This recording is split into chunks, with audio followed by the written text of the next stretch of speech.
ভাই আসসালামু আলাইকুম। ওয়ালাইকুম আসসালাম ভাই। আসসালামু আলাইকুম। ওয়ালাইকুম আসসালাম রাহমাতুল্লাহ। কি করতেছেন ভাই আমি যে আলু খেতে গেছি, আলু খেতে আমার বাচ্চা বুচ্চা বাঁচতে আছি, ভুট্টা খেত।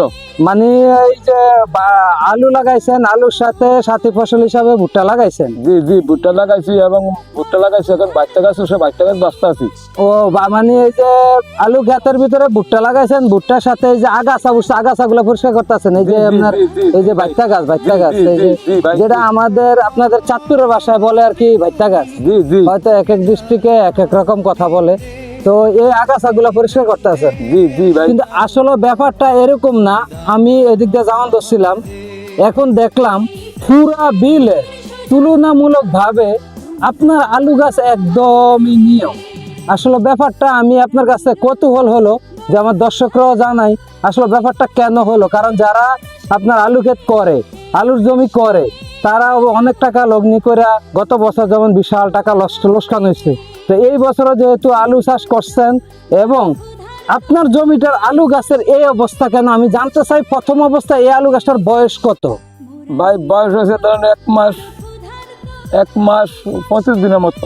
1 মাস 25 দিন মানে প্রায় 55 দিন। জি তো 55 দিন আলু গাছ তো অন্য অন্য ডিস্ট্রিক্টে দেখা যাচ্ছে 60 দিনে 62 দিন আলু উড়িয়ে লায়। তা আপনার আলু গাছে এখন একদম ছোট, মাত্র 1 বিঘত হয়েছে। কারণটা কি? এটা সমস্যাটা কোথায়?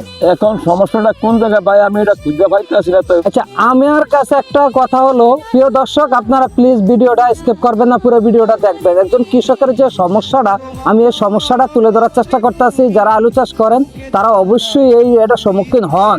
তারপরে এর প্রতিকার বা আমাদের কি করণীয় এটা বোঝার জন্য আমি ভিডিওটা করতেছি। দয়া করে ভিডিওটা পুরো দেখবেন। আমার প্রশ্নটা হলো, এই যে আপনার যে আলু গাছটার এই পরিস্থিতি, এখন কি বীজের থেকে সমস্যা, না সারের থেকে সমস্যা, নাকি জমিনের থেকে সমস্যা? এই সমস্যাটা কোথায় আপনি কিন্তু এখনো বের করতে পারেন নাই। জি না জি না। আচ্ছা, তো এখন প্রশ্ন হলো, আপনি কি কোনো কৃষি কর্মকর্তা বা বা আমাদের যে সরকারি কৃষি কর্মকর্তা আছে বা কৃষি অফিস আছে তাদের সাথে যোগাযোগ করেন নাই? আমি এই বিপদে আছি, এখন কি করা যায় বা কি হ্যাঁ, আমি এটা কৃষি অফিসার যারা আছে, কৃষি মাঠের যারা আছে তাদের লগে আমি যোগাযোগ পরামর্শ করবো। এবং দরকার আমার জমি না আনবো, আমার জমিতে এইটা না, শুধু আমার জমি আরো আছে তো বিলে। আচ্ছা, তো এখন কি এইগুলো এই অবস্থা, না শুধু এই যে না, মোটামুটি ভাবে এগুলো আমার আলহামদুলিল্লাহ ভালোই আছে, কিন্তু আমার এই জমিটাতে এখন আমি এটার সমস্যাটা কি আমি এটা খুঁজে পাইতে পারছি না। তার মানে বোঝা গেল বীজ যেহেতু এক, সারও দিচ্ছেন সেরকমই অন্য অন্য জমিতে যেমন দিচ্ছেন। জি জি, আমি সর্বমিট আমি সবে একরিট ভাবে দিয়েছি, কিন্তু ওইসব জমিনে আমার আলু আলাদা অনেক ভালো আছে, কিন্তু এই জমিনে 45% সম্পদ এখানে ভিতরে মনে করেন হয়তো অর্ধেক জমির ভিতরে সমস্যা হয়ে গেছে, আর অর্ধেক জমি ভালো আছে আলহামদুলিল্লাহ। প্রিয় দর্শক আপনারা যেটা শুনলেন একজন কৃষকের মুখে, একই জমি, একই বীজ, একই রকম সার দেওয়া, সার প্রয়োগ করা, সবকিছুই ঠিক আছে, কিন্তু আধা জমি ভালো আছে জমিন, আধা জমিনের এই কি বলে আলু গাছ এমন এই অবস্থা আপনারা দেখতে পারতেছেন। তো এখন প্রশ্ন হলো আসলে সমস্যাটা কোথায়? কি আবহাওয়া নাকি এই জমি?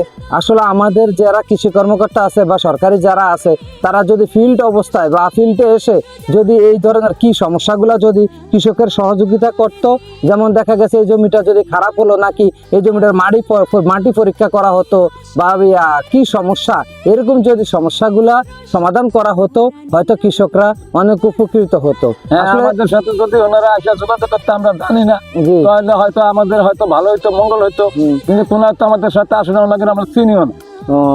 তার মানে কৃষি কর্মকর্তা বা কৃষি অফিসের সাথে আপনাদের সাথে কোনো যোগাযোগ নেই, ওনারা আসেই না, ওনারা কার আমরা ওনাদেরকে চিনিও না, ওনারা কোনদিন মাঠও আসে না, কোনো আমাদের গায়ে আলাপ আলোচনা করে না যে এটা এইভাবে করেন, এটা এইভাবে করেন, এটা এই পথে গেলে ভালো হবে, এমন ধরনের কোনো আমাদের কোনো এমন পরিকল্পনা, কোনো বুদ্ধিও দেয় না যে আপনার এটা এইভাবে করলে ভালো হবে, এটা এইভাবে করলে ভালো হবে।